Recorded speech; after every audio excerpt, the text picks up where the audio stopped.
Hey everyone, this is Human Movement Science Module 4B, and today we're going to cover the ins and outs of both static stretching and PNF stretching. So, first with static stretching, what is it? It is a stretch held in a challenging but comfortable position for a designated period of time, meaning that stretch should be held in a slight discomfort to decrease tension in the muscle fiber.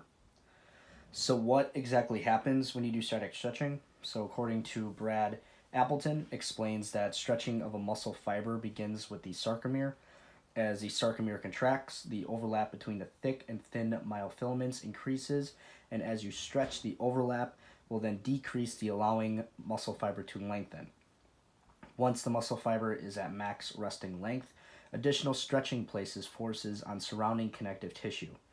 As the tension then increases, the collagen fiber and the connective tissue align themselves along the same line of force as the tension, which is why when you stretch, the muscle fiber is pulled out of its full length, sarcomere by sarcomere, and then the connective tissue takes up the remaining slack.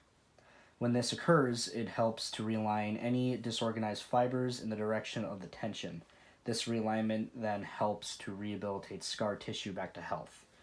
So then how long should you perform static stretching? Static stretching should be held between 20 and 30 seconds with inhalation when you're about to stretch and exhalation when you're performing the stretch.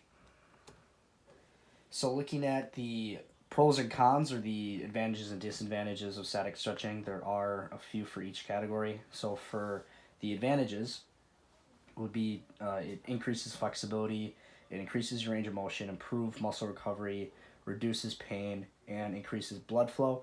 So research shows that daily static stretching can improve circulation, which improves the recovery process after exercise. So some disadvantages then conversely, it does reduce power output. Studies show that power output and force production can be reduced by as much as 2.5% compared to dynamic stretching. It can also have some adverse effects on other things, such as impaired muscle performance, reduced endurance strength performance, as Elvis Del Silva and others concluded that static stretching significantly reduced the amount of repetitions performed during a knee extension based exercise.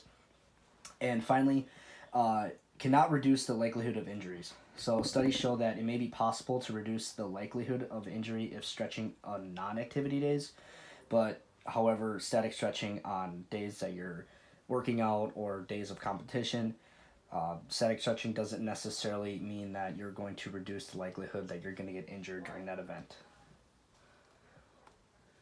So if we relate this back to some corrective exercise programming, we can point out that improved muscle imbalances and joint range of motion can happen.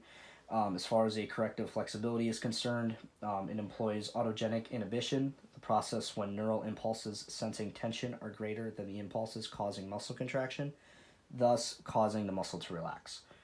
And also, it can be worked in with self myofascial release.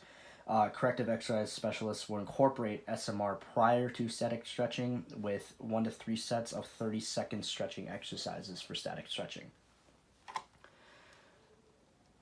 So then looking at our PNF stretching, now, what is it exactly? It is proprioceptive neuromuscular facilitation. It is a rehabilitation technique used to stimulate the neuromuscular system in an effort to excite proprioceptors such as organs, muscles, tissues, tendons, bones, and joints in order to produce a desired movement.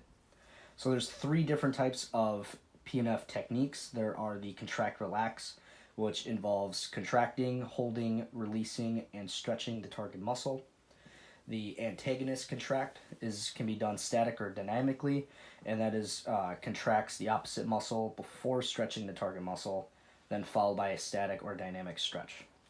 And then finally, the contract relax antagonist contract technique is essentially what it is. It's the combination of the two previous that we mentioned, and it is suggested to have the most positive effect in terms of stretching and strengthening the targeted muscles.